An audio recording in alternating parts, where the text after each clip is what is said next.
कुलधरा सिर्फ एक नाम नहीं है, ये राजस्थान की जमीन में दफन एक ऐसा राज है जिसका जिक्र आते ही पता एक अजीब सी सिहरन दौड़ जाती है। एक ऐसा गांव जहां कहते हैं आज भी परिंदे पर नहीं मारते। तो चलिए आज इस कहानी की परतों को एक एक करके खोलते हैं। अच्छा, 1 मिनट के लिए सोच कर देखिए, क्या हो अगर एक पूरा का पूरा गांव, मतलब पूरा गांव एक ही रात में बस गायब हो जाए, जैसे हवा में घुल गया हो। रात को सब कुछ ठीक था और सुबह सुबह वहां कोई नहीं था, ना इंसान ना जानवर, बस एक अजीब दिल दहला देने वाला सन्नाटा। और ये कोई हाल फिलहाल की बात नहीं है, हम बात कर रहे हैं 200 सालों की। जी हां, पूरे 200 साल। 1825 की वो एक काली रात थी और उसके बाद से कुलधरा वीरान का वीरान ही है, हमेशा के लिए छोड़ दिया गया। और पता है, यही बात इस जगह को सबसे सबसे ज्यादा डरावना बनाती है। कहानियां तो ये भी कहती हैं कि उस रात के बाद जिसने भी वहां रुकने की हिम्मत की, रात गुजारने की कोशिश की, वो फिर कभी सुबह का सूरज नहीं देख पाया। ऐसा लगता है मानो कोई बहुत ही शक्तिशाली श्राप आज भी उस मिट्टी की हिफाजत कर रहा हो। लेकिन ये गांव हमेशा से ऐसा वीरान और डरावना नहीं था, बिल्कुल नहीं। आज जो ये खंडर दिखाई देते हैं ना, ये कभी एक जीता जागता, हंसता खेलता, खुशहाल कह सकते हैं, एक स्वर्ग हुआ करता था। तो चलिए थोड़ा समय में पीछे चलते हैं, 18वीं सदी की दुनिया में। ये पालीवाल ब्राह्मणों का घर हुआ करता था और ये लोग सिर्फ ज्ञानी पंडित नहीं थे, बल्कि कमाल के वैज्ञानिक और व्यापारी भी थे। उन्होंने रेगिस्तान की सूखी जमीन पर अपनी सूझबूझ से खेती की, पानी को बचाने की ऐसी ऐसी तकनीकें बनाई जो आज के इंजीनियर्स को भी हैरान कर दें। उनके वो सलीके से बने पत्थर के घर, चौड़ी चौड़ी गलियां, हर तरफ बस खुशहाली ही खुशहाली थी। मतलब उस भयानक अंत से पहले ये एक बहुत ही खूबसूरत दौर था।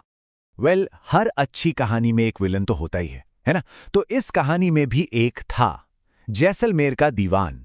नाम था सालिम सिंह।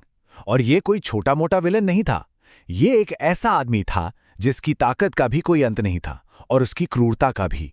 और कहानी ने मोड़ तब लिया जब इस दीवान सालिम सिंह की बुरी नजर गांव के मुखिया की खूबसूरत बेटी पर पड़ी। कहते हैं वो उसकी सुंदरता पर बस फिदा हो गया और उसने ठान लिया कि चाहे कुछ भी हो जाए, उसे तो वो हासिल करके ही रहेगा। और फिर उसने गांव वालों को एक बहुत ही क्रूर अल्टीमेटम दिया।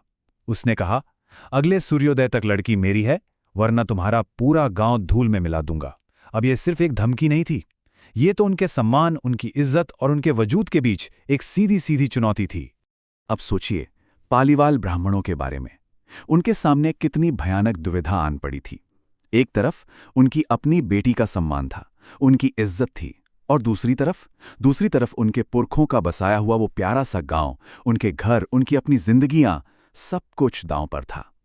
ये सम्मान और अस्तित्व के बीच एक ऐसा चुनाव था जो लगभग नामुमकिन था। और फिर आई वो रात, वो एक रात जिसने कुलधरा की किस्मत को हमेशा हमेशा के लिए बदल कर रख दिया।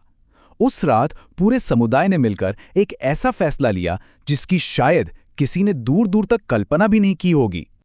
और पता है क्या, ये फैसला सिर्फ एक गांव, सिर्फ कुलधरा का नहीं था। नहीं, पालीवाल समाज के पूरे 84 गांवों ने, 84 विलेजेस ने एक साथ मिलकर यह फैसला लिया था। ये किसी एक इंसान की लड़ाई नहीं थी, ये पूरे के पूरे समुदाय के आत्मसम्मान की लड़ाई बन चुकी थी। और उन्होंने चुना सम्मान। उन्होंने अपनी बेटी की इज्जत को अपने घरों, अपनी जमीन से कहीं ऊपर रखा। उस जालिम मंत्री के आगे घुटने टेकने के बजाय उन्होंने उस जगह को हमेशा के लिए छोड़ देने का फैसला कर लिया। और यही तो थी उनकी असली ताकत, उनकी एकता।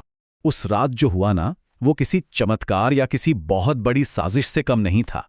सोचिए, सूरज ढलते ही 84 गांवों ने मिलकर एक फैसला किया। आधी रात के अंधेरे में, बिना किसी आहट के, बिना कोई शोर किए, हजारों के हजारों लोग अपने घर बार, अपनी जमीन, अपनी यादें, सब कुछ पीछे छोड़कर बस निकल पड़े। और जब अगली सुबह हुई तो वो 84 गांव बिल्कुल खाली थे, एकदम वीरान। लेकिन वो लोग सिर्फ वहां से गए ही नहीं, जाते जाते वो पीछे एक बहुत शक्तिशाली श्राप छोड़ गए। एक ऐसा श्राप ताकि उनकी पवित्र जमीन पर फिर कभी कोई और बस ना सके। कहते हैं उन्होंने श्राप दिया कि इन घरों में फिर कभी कोई बस नहीं पाएगा, और जो कोई भी यहां बसने की कोशिश करेगा वो बर्बाद हो जाएगा। और ये सिर्फ एक कहावत नहीं है, ये एक ऐसा श्राप है जो पिछले 200 सालों से सच साबित होता आया है। और यही ऐतिहासिक श्राप हमें सीधे आज के कुलधरा से जोड़ता है।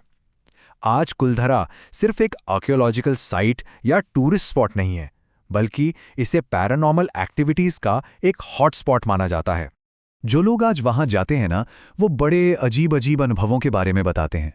किसी को रात के अंधेरे में चलती हुई परछाइयां दिखती हैं, तो किसी को अचानक से औरतों की चूड़ियों और पायल की खनक सुनाई देने लगती है।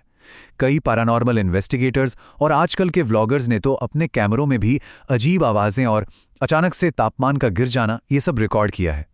ऐसा लगता है जैसे कोई अनदेखी शक्ति आज भी वहां मौजूद है। तो सवाल तो यही उठता है कि क्या ये सब सिर्फ मनगढ़ंत कहानियां हैं, या फिर पालीवाल ब्राह्मणों की आत्माएं आज भी वहां हैं, अपने घर की, अपने सम्मान की रक्षा कर रही हैं। हाँ, ये बात भी सही है कि इतिहासकार इसकी कुछ और वजह भी बताते हैं, जैसे कि दीवान सालिम सिंह के बहुत ज्यादा टैक्स या फिर पानी की कमी। हो सकता है इन सब वजहों ने मिलकर उन्हें जाने पर मजबूर कर दिया हो, पर फिर भी 200 साल का वो सन्नाटा और लोगों के वो अजीब अनुभव ये एक सवाल तो खड़ा करते ही हैं। तो आखिर ये है क्या? एक श्राप की दर्दनाक कहानी या फिर मजबूरी में किया गया एक महान पलायन? शायद इसका जवाब हमेशा के लिए कुलधरा की उन्हीं खामोश वीरान गलियों में ही दफन रहेगा।